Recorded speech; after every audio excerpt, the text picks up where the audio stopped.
Olá, Deus é bom em todo tempo, Deus continua o mesmo ontem, hoje e sempre. E neste dia Ele está nos revelando mais um pouco da sua graça, da sua misericórdia, e aqui nós estamos para repartir aquilo que temos recebido do Senhor. Sobre as 4 colunas, 4 pilares ou 4 fundamentos que muitas pessoas têm me ouvido falar e recebido através da minha rede social, que é restituição, restauração, liberação e antecipação. Então, restituição são 4 pilares, são 4 colunas, Deus construindo, Deus estabelecendo fundamentos, e as coisas de Deus têm início, meio e fim. Às vezes a gente não entende, mas elas têm início, meio e fim, um fim glorioso, sempre, um final glorioso. A Bíblia fala que quando Deus começou a fazer o mundo, a terra era sem forma e vazia, ou seja, era um caos. Mas Deus estava lá para transformar aquele caos num paraíso. E se Deus nos colocou neste mundo que está um caos, Ele nos colocou aqui com a capacidade de transformarmos este caos num paraíso, este caos numa coisa bonita. Portanto, se você está vivendo alguma situação de caos, transforme esse caos num paraíso com a presença divina, com a presença de Deus. Mas em Joel, capítulo 2, ele fala assim: restituir-vos-ei os anos em que o gafanhoto, o consumidor, devorador, cortador e migrador consumiu. Veja que é um bicho com grande poder de destruição, que ele tem 4 fases na vida dele. E ele então atacou o povo de Israel, simbolizando aí os ataques do inferno, e ele vem e destrói tudo. Mas a palavra de Deus fala sobre restituição, A restituição que Joel profetizou, que ele viu, ela precedeu o mover, o Pentecostes, ela precedeu uma festa espiritual muito grande. É isso que Deus está querendo fazer, está fazendo e está querendo fazer. Por exemplo, na América, em 2016, começou esse processo de restituição das coisas que este país precisa experimentar. Então, antes da restituição, aliás, antes do mover espiritual, Deus estabeleceu a restituição. Deus começou a cuidar das finanças, cuidar da vida financeira das pessoas. Muita gente tem dificuldade em se relacionar com Deus, fala assim, teologia da prosperidade, Nossa, teologia da prosperidade. Olha, o dinheiro é muito bom, e tanto é que Deus é dono do ouro e dono da prata. O dinheiro existe por causa do ouro. Agora, se as pessoas tratam mal o dinheiro, roubam, matam por causa do dinheiro, o dinheiro em si não pode ser condenado ou culpado. Então, teologia da prosperidade significa o seguinte: Deus se relacionando financeiramente com o seu povo, com as pessoas. Este é o termo mais preciso, adequado que eu encontro para falarmos sobre teologia da prosperidade. Agora, se tem gente fazendo a obra de Deus relaxadamente, se tem gente pedindo dinheiro descaradamente, o problema é deles. Eu e você não vamos para a miséria, não vamos ficar no sufoco, porque, dinheiro, sempre o diabo pegou o dinheiro, o rico vai para o inferno, porque a Bíblia fala que um camelo pode passar numa agulha, mas o rico não passa, é difícil o rico entrar no reino dos céus. Parece assim que a riqueza é uma coisa demoníaca, quando não é. Então, teologia da prosperidade significa Deus se relacionando com você financeiramente. E é isso que você tem que assumir, não importa o que fala, não importa o que pensa, e você também não vai permitir que as bênçãos do Senhor te distanciem dele. Você vai ter as bênçãos do Senhor, mas vai caminhar com ele, não é ficar longe, Às vezes Deus dá um carro para a pessoa, em vez de ela ir para a igreja, ela vai para a praia, Deus dá um sítio, em vez de ele ir para a igreja, ele vai para o sítio. Ou seja, vai distante de Deus. Aí é errado, mas não significa que Deus não se relaciona conosco financeiramente. Então, em Joel, capítulo 2, ele fala da restituição dos anos em que o gafanhoto consumiu, ou seja, Deus quer agir no nosso passado. Deus tem autoridade no passado, no presente e no futuro. E ele nos faz um convite, segundo a revelação de Joel, capítulo 2, restituir-vos-ei os anos em que o gafanhoto, cortador, migrador, devorador, destruiu. Agora, Deus está nos fazendo um convite para irmos ao passado. Então Deus, muitas vezes a gente vai ao passado e lá ficamos remoendo coisas que não deveria. Mas quando você tiver que ir ao passado, vá segundo a revelação e a palavra de Deus. Portanto, se o inimigo te atacou atrás, em que tempo foi na sua vida, você tem um direito, é restituição. Não é assim que funciona com o imposto de renda? As pessoas não fazem a declaração, nós não fazemos as declarações e depois esperamos pela restituição de algo que nos foi tirado. Restituição, ou seja, é um tempo de Deus restituir, é direito teu. E Deus, quando me falou isso, ele falou assim, olha, não importa o que você havia feito, não importa o que se passou na sua vida no passado, é restituição, é um decreto. Deus está trazendo um decreto, fala assim, eu vou restituir a vida da minha filha, do meu filho, eu vou restituir. Aí você pode se colocar, porque nós temos dificuldade em receber bênçãos, nós temos dificuldade em receber elogios, nós temos dificuldades, nós exaltamos mais os nossos defeitos do que as nossas qualidades, nós exaltamos mais a falta do que aquilo que nós temos. Nós temos essas dificuldades. Então, se Deus mandou restituição, aceite, receba, caminhe por ela. Sabe, você tem um direito, então restituir-vos-ei os anos em que o mal, o prejuízo emocional, o prejuízo financeiro, a enfermidade, a doença, Deus quer restituir a saúde, Deus quer restituir o seu direito de ir e vir, Deus quer restituir a tua liberdade, Deus quer restituir aquilo que você perdeu ou foi atacado por razão A, B ou C.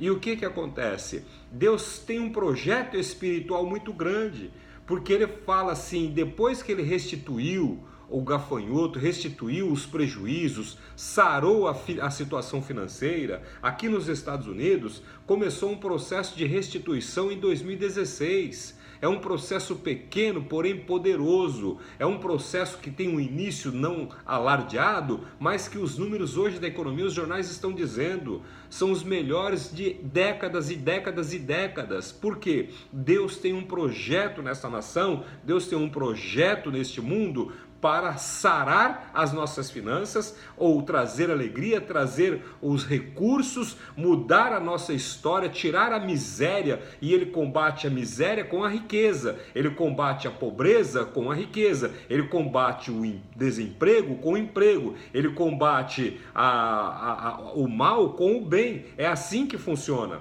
E agora os Estados Unidos está vivendo uma grande força, uma grande restituição na área financeira, porque Deus tem um projeto de evangelismo mundial.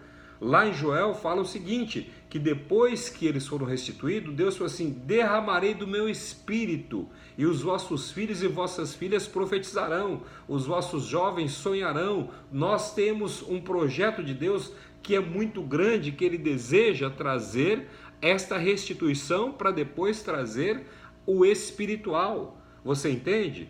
Em 2026, esta nação, Estados Unidos, juntamente com o Brasil, que esses dois países estão num projeto com Deus para receber a glória do Senhor, em 2026 haverá a Copa do Mundo aqui nos Estados Unidos.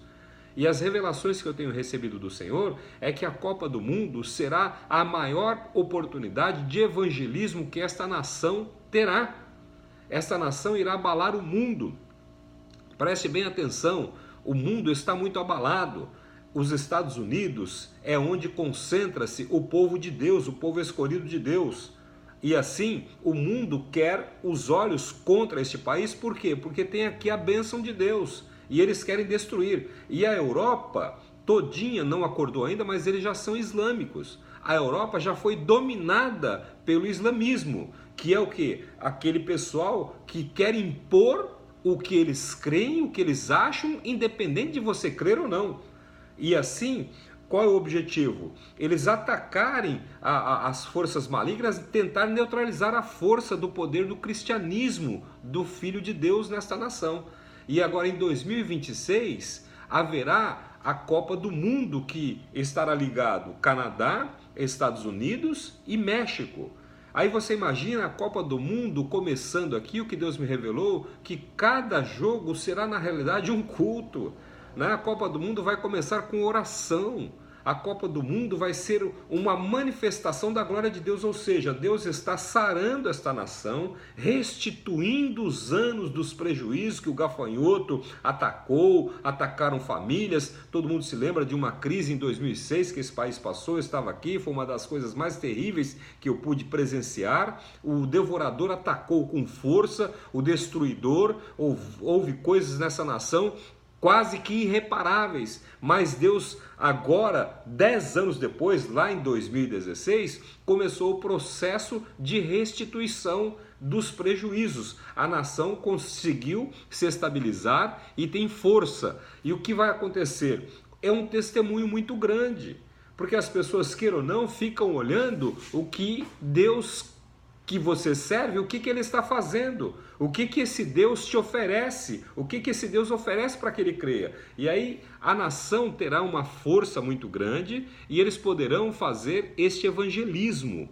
Vão vir todas as nações. Você imagina aqui, o mundo inteiro, Copa do Mundo, jogo de futebol, é uma coisa fantástica. E Deus tem me dito que o evangelismo, nações inteiras serão evangelizadas aqui dentro e também pela televisão. O mundo inteiro vai ver o que Deus de Israel, o que o meu Deus, o Deus em quem você tem crido, em quem nós temos crido, está fazendo e vai fazer, porque Ele quer trazer a salvação a todos os povos. Os últimos dias se aproximam rapidamente. O grande dia do Senhor, o arrebatamento, acontecerá. Mas antes disso, acontecerá esse evangelismo mundial. A Copa do Mundo aqui na América será um evangelismo mundial. E eu quero dizer, esteja você preparado, porque o Brasil, Deus começou a obra dele aí também, de restituição, de restauração, e muitos brasileiros se unirão. Nós seremos duas nações, Estados Unidos e Brasil, serão duas nações, estão sendo formadas para que o mundo conheça Deus através dela e o mal não prevaleça, e haja proteção e haja as bênçãos para que o mundo não seja destruído por Satanás.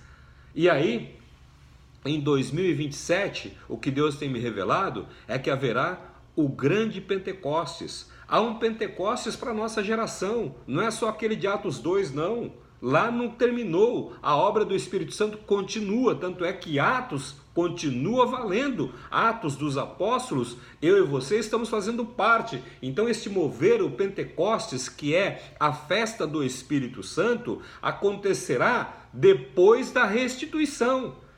Veja lá em Joel, primeiro Deus trabalha na área financeira das pessoas, na reconstrução das famílias, na reconstrução das finanças, porque gente com problema financeiro é um caos, gera outras doenças, geram desavenças, é uma confusão sem fim.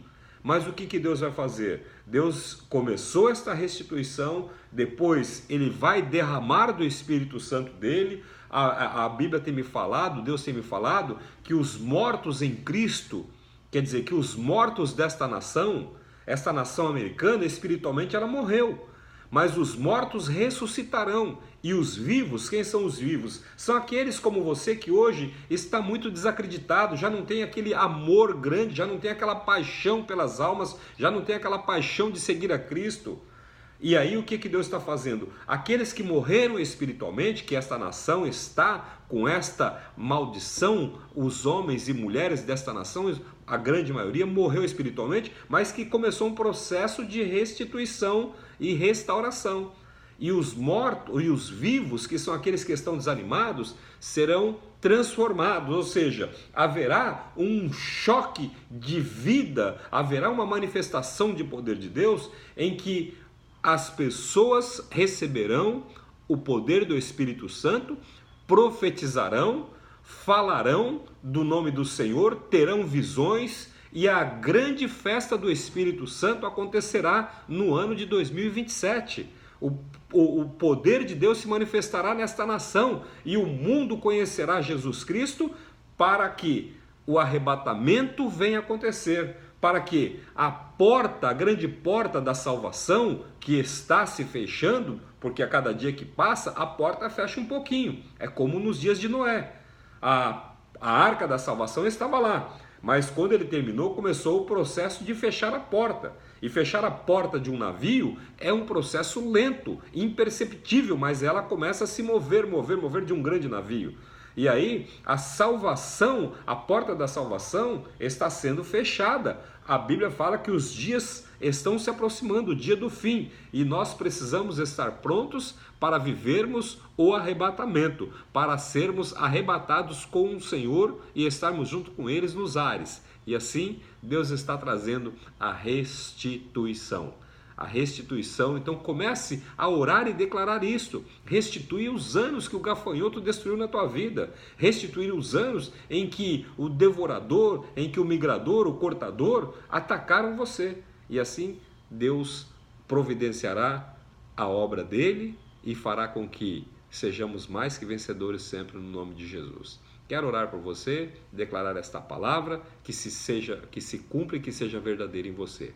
Bondoso Deus, querido Pai, te agradecemos porque o Teu Espírito Santo está conosco, nos revelando cada dia mais o Teu poder e a Tua graça. Obrigado porque a restituição é um decreto do Senhor. E eu quero declarar que eu estou vivendo Joel capítulo 2, 3. Estamos vivendo esta restituição em o nome do Senhor Jesus Cristo. Eu oro agora pelo passado. Eu oro agora para que esta mente, para que este meu irmão seja restituído do passado dele, dos prejuízos. Eu oro para que seja restituído das coisas que ele sofreu financeiramente, emocionalmente, fisicamente. Em o nome do Senhor Jesus Cristo, restitui, Senhor, restitui, seja restituído. Nós abrimos o nosso coração e pela fé eu venho declarar que esta família, que esta casa, que este meu irmão viverá a restituição que é decreto. Não importa se éramos convertidos ou não, não importa se estávamos certos ou não, aonde o diabo atacou, aonde o diabo colocou a mão, venha a restituição. Nos 20 anos passados da minha vida, eu invoco a restituição em o nome do Senhor Jesus Cristo. Eu declaro que esta palavra é verdadeira, eu declaro que Joel 2 é verdade nas nossas vidas, o decreto de Deus é verdadeiro e nós nos apropriamos, tomamos posse. Restitui, vai restituir em nome de Jesus Cristo. Deus levantará pessoas, Deus levantará situações para que esta restituição se manifeste. O Deus em quem eu tenho crido, eu sei em quem eu tenho crido, eu sei no nome de quem eu tenho falado, e sei que Ele é poderoso, e Ele cria meios, Ele levanta governos, Ele cria situações para que esta manifestação aconteça na sua vida. Porém, Ele só lhe pede uma coisa: tenha o seu coração preparado, prepare o ambiente para receber e colher as sobras do grande milagre que Deus está fazendo na sua vida. Acaso você não percebeu? Começou uma mudança, começou uma palavra, a palavra do meu Deus tem poder. Então prepara o teu coração, abra a tua mente, abra o teu espírito e deixa a restituição fluir, porque o meu Deus, segundo a sua riqueza em glória, vai restituir aquilo que o gafanhoto cortador, que o gafanhoto migrador, que o gafanhoto devorador e que o gafanhoto destruidor agiu. Ele vai criar situações, porque Ele levanta reis, Ele levanta situações, Ele levanta pessoas para abençoar. Então eu chamo agora aquilo que está em desordem na sua vida, toda ação financeira do mal, todo problema financeiro, toda obra maligna de prejuízos, cessa e venha a restituição, e o poder de Deus se manifeste na sua vida, na sua casa. Que venha a restituição da tua saúde, que venha a restituição da tua fé, que venha a restituição do teu carinho, do teu amor para com Deus, que venha a restituição de tudo em que o diabo colocou as mãos. Solta lá no inferno, aonde está retido seja liberado, aonde está preso seja desamarrado, e venha, invoca os arcanjos, invoca os anjos do Senhor, que são ministradores teus, que têm ordens de Deus a seu respeito, para que para que lhe restituam aquilo que lhe foi roubado. Pelo poder que há no nome de Jesus Cristo, eu oro declarando: as portas do inferno não podem prevalecer com esta revelação. E o meu Deus, segundo a sua riqueza em glória, supra hoje, agora, e você veja o milagre de Deus acontecendo na sua casa, na sua vida, na sua família, no nome de Jesus Cristo. Amém. Amém. Que Deus te abençoe. Que Jeová sobre ti levante o seu rosto e faça brilhar. Que a restituição, que é direito teu, decreto de Deus, direito teu, você tenha forças para recebê-la e para buscar o que é direito teu. Ore sempre, busque, declare esta palavra, ore ela, declare em nome de Jesus Cristo e Deus honrará a sua fé. Bênçãos e beijos no seu coração, Weber Pinheiro. É Deus na causa. Tchau.